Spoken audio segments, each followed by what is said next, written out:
Hello, Yohanan.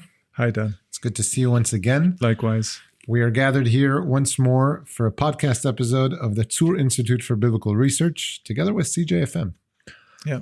And we have been talking about biblical motifs, namely the arm of the Lord and the servant of the Lord. So far, we've covered the servant of the Lord both foundationally in the book of Exodus as Moses, later Joshua, and we finally hopped over to Isaiah in our previous episode. Today, what are we going to be talking about? Well, we're going to focus on the arm of the Lord in chapters 40 to 52, which build up to a very, very powerful, important, and interesting point of conversion. But we're going to leave that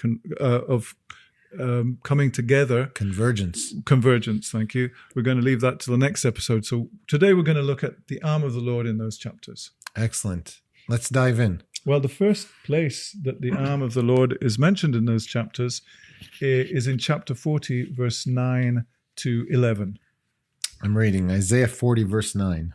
O Zion, you who bring good tidings, get up into the high mountain. O Jerusalem, you who bring good tidings, lift up your voice with strength. Lift it up, be not afraid. Say to the cities of Judah, behold your God. Behold, the Lord God shall come with a strong hand, and his arm shall rule for him. Behold, his reward is with him, and his work before him. He will feed his flock like a shepherd, and he will gather the lambs with his arm, and carry them in his bosom, and gently lead those who are with young. This is really important because it's in the chapter that starts, comfort ye, comfort my people. God is now doing something to bring comfort after all that the people of Israel have gone through. And here, the arm of the Lord is clearly mentioned as the one who will, in verse 10, both rule for him, it's his power, but also gather his lambs in verse 11. Interesting. We've established in previous episodes that the arm of the Lord always represents God, his own strength. Mm-hmm. I don't want to say there's anything different here, but it's just interesting how God is phrasing the scene, that his arm will rule for him or on his behalf. His work is with him. His reward is with him too. Interesting. And he's also, it's a very personal description, isn't it? Because he comes as a shepherd. Yes. His arm will gather the lambs. Or in his arm, with his own arm, with he his will arm. gather lambs, yes. In Hebrew, bizel, or it can mean with, or by means of, or in. In his arm. And the next line would suggest that, in his bosom. Right.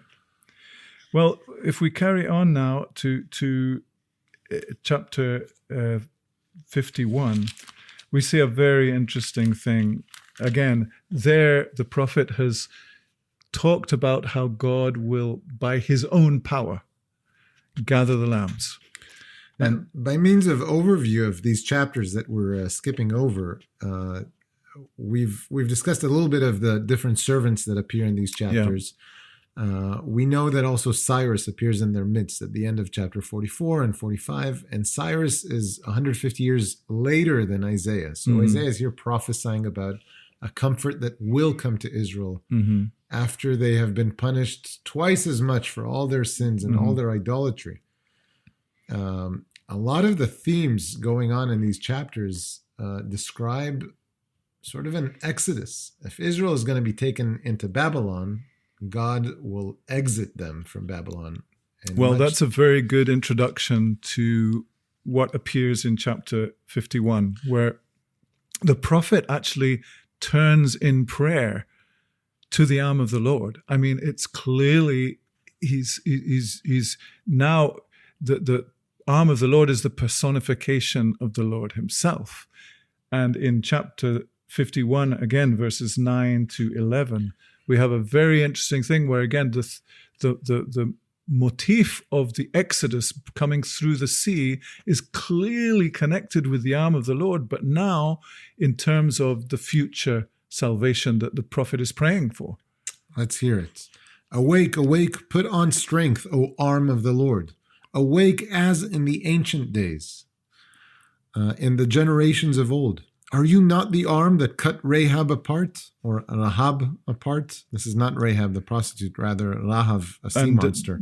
And Rahab is often just a term that's used actually to describe Egypt.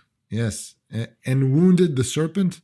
Are you not the one who dried up the sea, the waters of the great deep, that made the depths of the sea a road for the redeemed to cross over? So the ransomed of the Lord shall return and come to Zion with singing, with everlasting joy on their heads. They shall obtain joy and gladness. Sorrow and sighing shall flee away.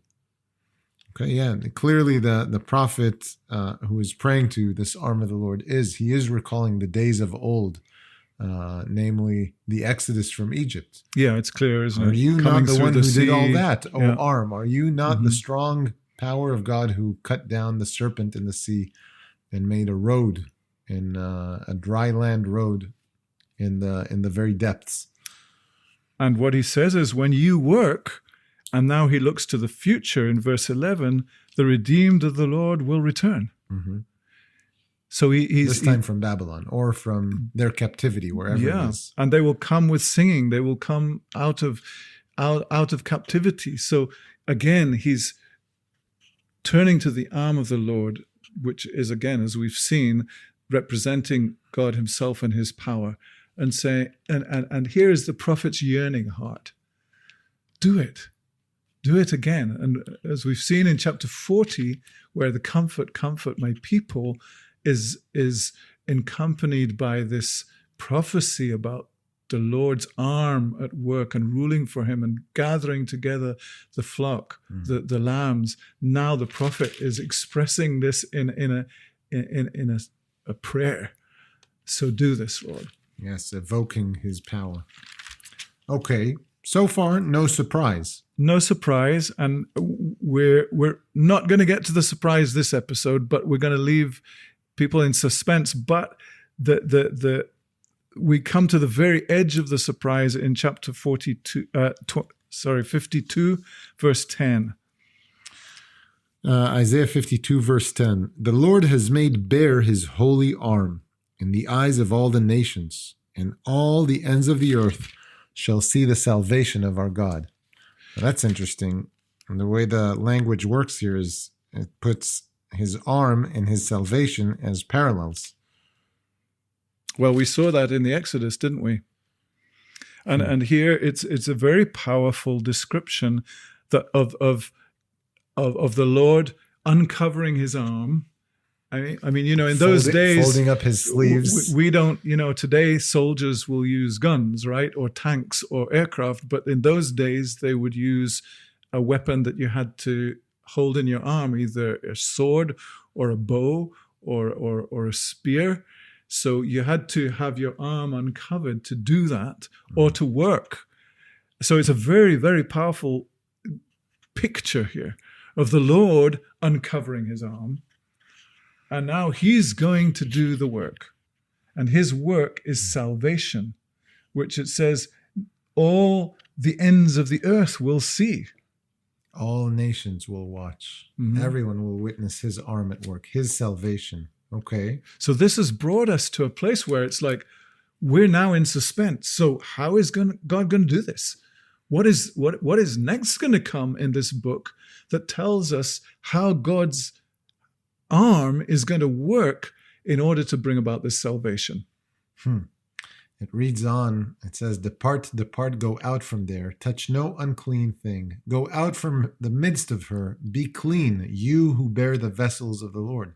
For you shall not go out with haste, nor go by flight. For the Lord will go before you, and the God of Israel will be your rear guard.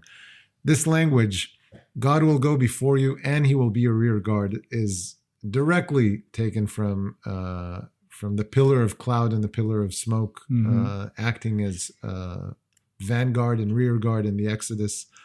It's interesting that he says you shall not go out by haste. In Exodus chapter 12, I recall, he tells it's the opposite. Yeah, Moses prepares the people to keep their sandals on that night and their belts fastened, because they will go out in haste.